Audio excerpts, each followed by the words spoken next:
ఆరాధనకి వినండి నాన్న, ఆరాధనకి చాలా పేర్లు ఉన్నాయి. అందులో ఒక పేరు ఏంటి అని అంటే నైవేద్యము. ఏమా నైవేద్యము. నైవేద్యము అంటే లోకంలో లోకస్తుల నైవేద్యం వేరు, మన నైవేద్యం వేరు. లోకంలో లోకస్తుల నైవేద్యం గురించి మనకు అనవసరం, నాకు కూడా తెలియదు. సో వాళ్ళ నైవేద్యం గురించి కాదు ఇప్పుడు నేను చెప్పేది. మనం చూసేది వాళ్ళ నైవేద్యం గురించి కాదు. సో ఆరాధనకి ఉన్న పేర్లలో ఒక పేరు ఏంటి అంటే నైవేద్యము. చూడండి, లెవిటికస్ లేవియాకాండము 2వ అధ్యాయము మొదటి 3 వచనాలు.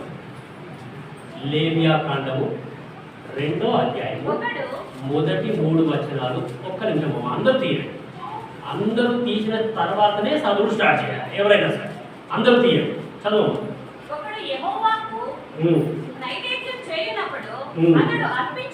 ఒక్క నిమిషం. అర్పించుట అంటే ఆరాధన అని అర్థం. చదువు.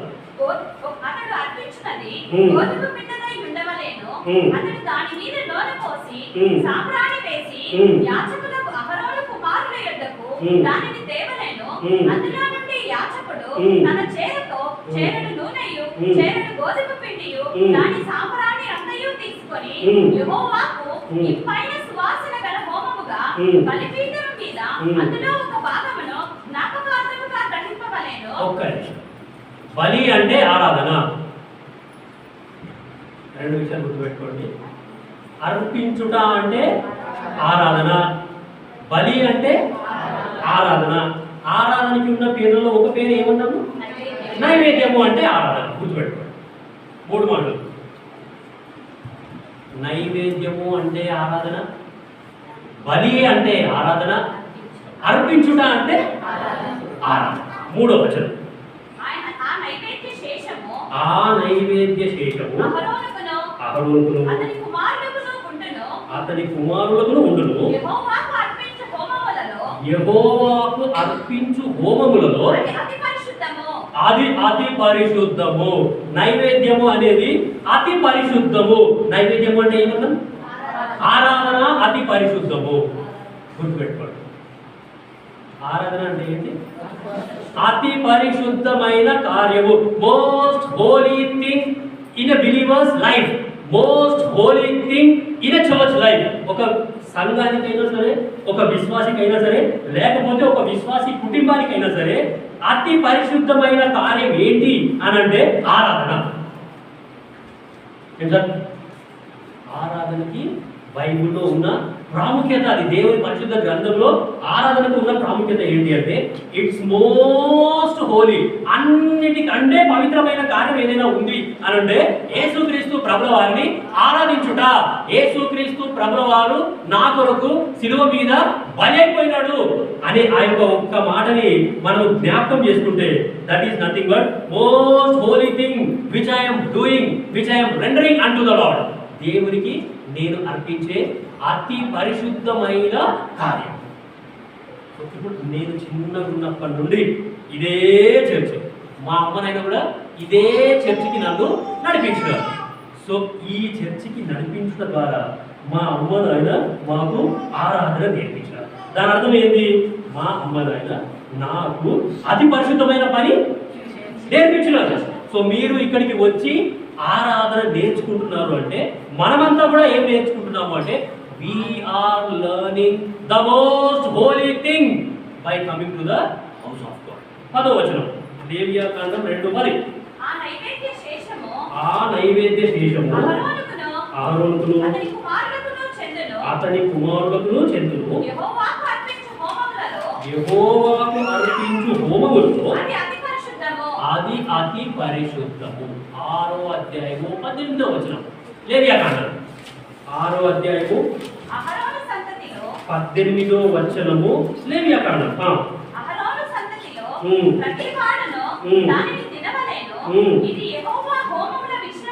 హోమముల విషయంలో మీ తరతరములకు నిత్యమైన కట్టడ తరతరములకు పరిశుద్ధత అనేది నిత్యమైన కట్టడ అండి. అందుకే ఒక తరం వారు ఇంకో తరం వారికి దేవుని ఆరాధించుట అనేది నేర్పియాలా. దేవుని ఆరాధించడానికి వాళ్ళని దేవుని సన్నిధికి నువ్వు తీసుకొని రావాలా. నా యొక్క పిల్లలని లేకపోతే నా తర్వాత తరాన్ని దేవుని మందిరానికి తీసుకొని వచ్చుట ద్వారా నేనేం చేస్తున్నాను అంటే అతి పరిశుద్ధమైన పనులని వాళ్ళకి నేర్పిస్తున్నాను. అతి పరిశుద్ధమైన అలవాట్లని, అతి పరిశుద్ధమైన ఆచారాలని, అతి పరిశుద్ధమైన కట్టడలని నేను వాళ్ళకి నేర్పిస్తున్నాను. అర్థమవుతుందమ్మా దేవుని వాక్యం? అక్కడ సెకండ్ లైన్ కూర్చున్న వాళ్ళకి అర్థమవుతుందా? నైవేద్యం అంటే ఏమన్నా?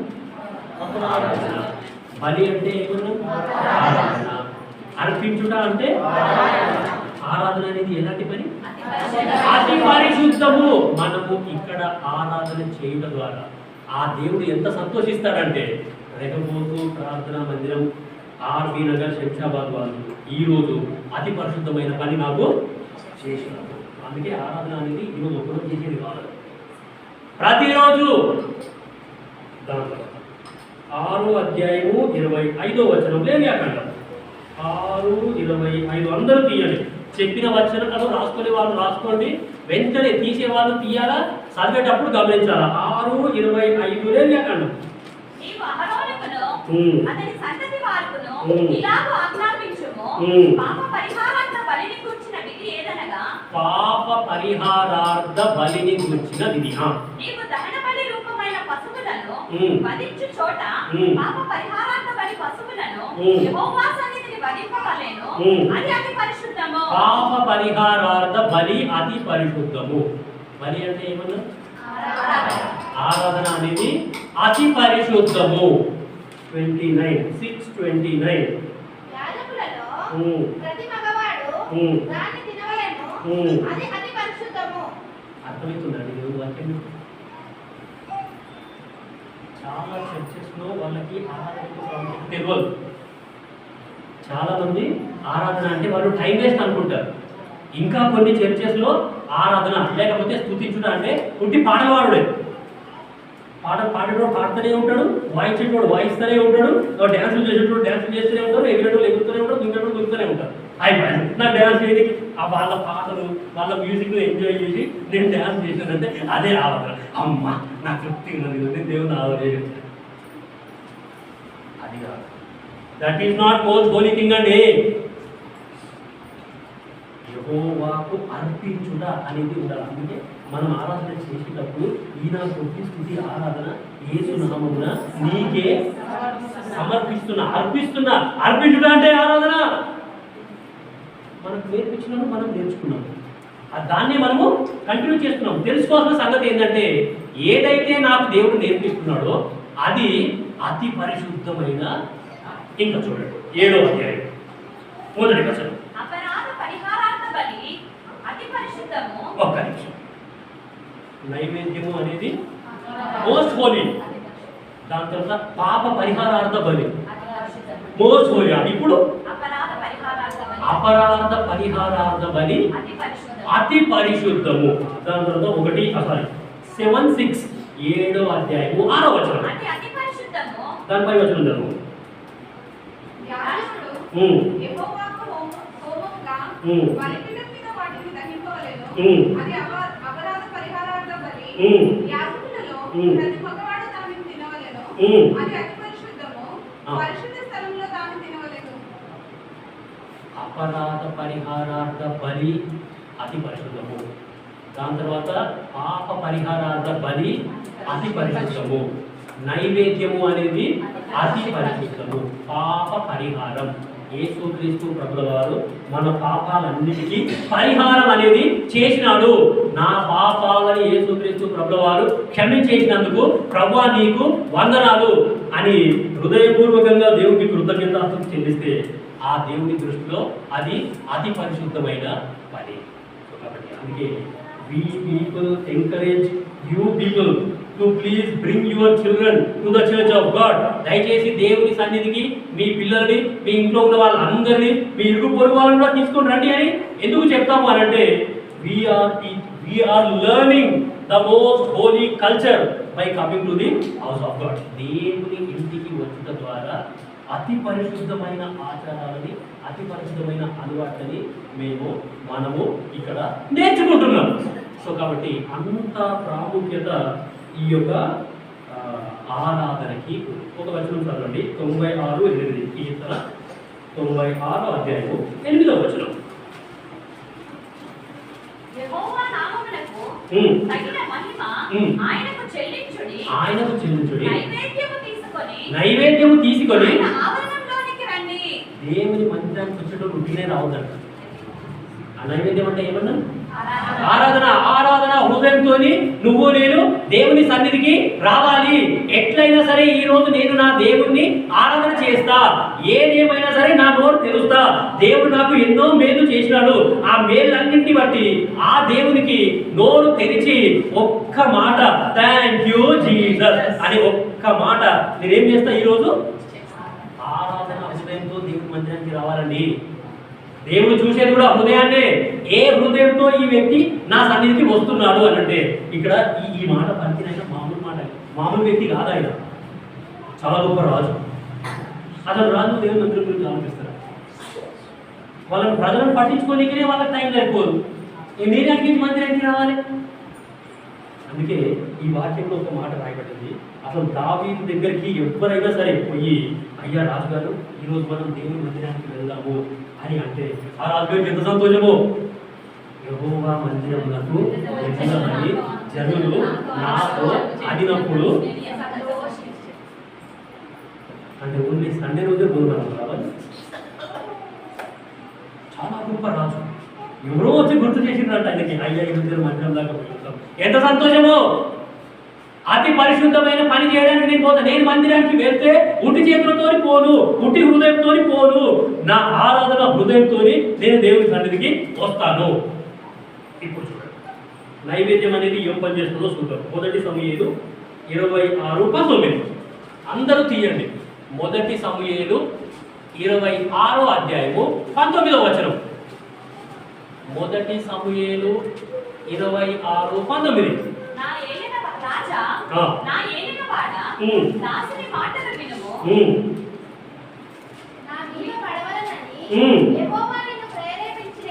యెహోవా నిన్ను ప్రేరేపించిన ఎడల నైవేద్యము చేసి చాలా. వినండి, నన్ను వింటున్నారా? ఈ వాక్యం అర్థమవుతుందా? నీకు అర్థమవుతుందమ్మా వాక్యం? వింటున్నావా? దృష్టి ఇన్నే ఉందా? ఇట్లా ఆలోచిస్తున్నావు కదా నీకు? సో ఇక్కడ ఇప్పుడు చదివిన వచనం చెప్తాను నేను. ఇక్కడ ఒక మామ ఉన్నాడు, అల్లుడు ఉన్నాడు. ఈ మామ ఏం చేస్తున్నాడంటే అల్లుడిని సంపలిగా చూస్తున్నాడు కదా. ఏ మామైనా పని చేస్తారా? పిల్లనిచ్చిన మామ ఎవరైనా ఆ పని చేస్తారా చెప్పు? ఈ భూలోకంలో అయినా సరే, లేకపోతే ఇంకా ఎన్ని లోకాలు ఉన్నా సరే, ఆ పని ఎవరు కూడా. అందరూ ఆలోచించేది ఏంటి? నా బిడ్డ నీ దగ్గరకే సంతోషంగా ఉంటుంది, నా బిడ్డ నీకే ఇస్తే నీకే ఇస్తా, నాకు నా బిడ్డ సంతోషం కావాలి భయ్, అంతే. నీ దగ్గర ఉంటే నా బిడ్డ సంతోషంగా ఉంటుందని నాకు మనసు ఉంది, నాకు తెలుసు, నీ గురించి నేను విచారించిన, కాబట్టి నా బిడ్డ నీకే. అందరు గట్టినే ఆలోచిస్తారు. ఏ వ్యక్తి అయినా సరే నా బిడ్డ విధవరాలు అయిపోవాలి అని ఆలోచించనే. ఒక వ్యక్తి ఉన్నాడు, ఆయన అంట సొంత అల్లుండే సముదాయం తరుగుతున్నాడు. కత్తి పట్టుకొని, ఈటె పట్టుకొని, వాడు ఎప్పుడు నా ఇంటికి వస్తాడా, గుమ్మం కానీ వస్తాడంట షేరేసుకొని. వాడు లోపలికి వచ్చిందంటే ఈటె ఇసురేస్తా, కడుపులో పెంచి దూసులో లోపలికి పోతాడు. అర్థమవుతున్నాము? లోకంలో ఎవరు కూడా చేయలేని పనులు అన్నీ ఎవరో చేసేసింది. మనం ఎవరు ఈ లోకంలో జరిగే సంగతులు అన్నీ పోయిపోతే బైబుల్లో ఆల్రెడీ కొన్ని సంవత్సరాల క్రితమే అవన్నీ వాక్యంలో జరిగింది. సో మళ్ళీ వీళ్ళిద్దరు రక్షణ పొందినోళ్ళే. మామ కూడా రక్షణ పొందినోడే, అల్లుడు కూడా. ఆడ ఏమంటున్నాడంటే పని చదువు. రాజా మామని ఏమని పిలుస్తున్నాడు? మామని పిలవచ్చాడు రాజా. చదవమ్మా. మళ్ళా మామని పిలుస్తే నా ఏలిన వాడ, నా మీద ఏర్పాటు చేస్తున్నావు నువ్వు, నా ఏలిన వాడిని, నేను నీ బాంచన్. దాసుడు అంట. దాసుడు అంటే బాంచన్. నేను నీకు ఎవరిది? బాంచన్. వాంఛ, నువ్వేం చెప్తే అది నేను, నువ్వు నా ఏలిన వాడిని రాజా, నా మీద పడవలెనని, నా మీద పడవలెనని యెహోవా నిన్ను ప్రేరేపించిన ఎడల. అక్కడ ఆగండి. అంటే మామ ఏం చేసిండంటే దేవుని చిత్తం అనుకున్నాడంట. దేవా నేను నా అల్లుడిని చంపేస్తా. యెహోవా నిన్ను ప్రేరేపించిన ఎడలా, ఓ మామ ఒకవేళ నువ్వు దేవుని చిత్తం కనుక్కున్నావేమో దావీదును చంపు అని. అంతకన్నా కోపం దేవునికి ఎందుకు వచ్చింది? ఆ దేవుని కోపాన్ని నేను శాంతిపరుస్తా, నైవేద్యము చేసి ఆయనను శాంతిపరచవచ్చు. ఆ దేవుని కోపాన్ని ఎట్లా అణచివేయాలో నాకు తెలుసు. నా యొక్క హృదయంలో ఉన్న ఆరాధనని ఆ దేవుని సన్నిధిలో నేను కుమ్మరించేస్తా. ఆ దేవుని కోపం ఏమైపోతుంది? అమ్మా, ఆరాధన అంటే అదండి. నేను తెలుసా, ప్రతి దినము కోపపడే దేవుడు ఆయన. 7వ అధ్యాయము 12వ వచనం చదవండి. కీర్తన 2:12 చదివితే మీకు అర్థమవుతుంది. ఆయన అనుదినము కోపపడే దేవుడు అని వాక్యంలో రాయబడ్డది. ఆయనకు కోపము త్వరగా రగులును, కుమారుని ముద్దు పెట్టుకుని లేని ఎడల ఆయన కోపించును. కుమారుడు అంటే యేసు ప్రభు. యేసు ప్రభును ముద్దు పెట్టుకునుట అంటే ఆరాధన చేయుట. యేసు ప్రభును ముద్దు పెట్టుకోకపోతే ఆయన కోపించును. తండ్రి అయిన దేవునికి కోపం వస్తుంది. కుమారుని ముద్దు పెట్టుకుంటా అంటే ఆరాధన. సో నేను ఆరాధన చేస్తే దేవుని కోపం ఏమైపోతుంది? దావీదు మహారాజు అర్థమవుతుందా మీకు? కొంచెం స్టాండర్డ్ పెంచిన అంతే ఈరోజు మీకు అర్థం కావాలి.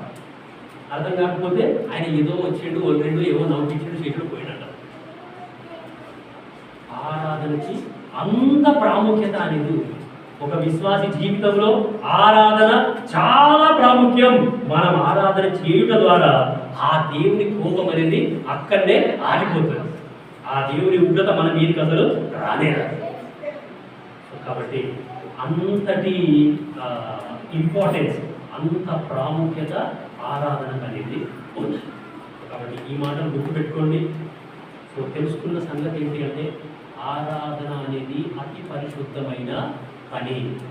దేవుని మందిరానికి వచ్చి నేను ఆరాధన చేయడం ద్వారా అతి పరిశుద్ధమైన పని మేము చేస్తున్నాం. ఇప్పుడు మా నాయననే ఉన్నాడు, ఆయన ఆరాధన చేస్తాడు. ఎప్పుడో 1960వ సంవత్సరంలో నా హృదయం తెచ్చిన ప్రభు అనుభవం ఆరాధన చేస్తాడు. ఆయన 1960 సంవత్సరంలో దేవుడు మా నాయన హృదయం తెచ్చినాడు. అప్పటి సంధి మా నాయన దేవుని ఆరాధన చేస్తూనే ఉన్నాడు. ఎన్నేళ్ళు? 60 ఏళ్ళు దగ్గర 60 ఏళ్ళు.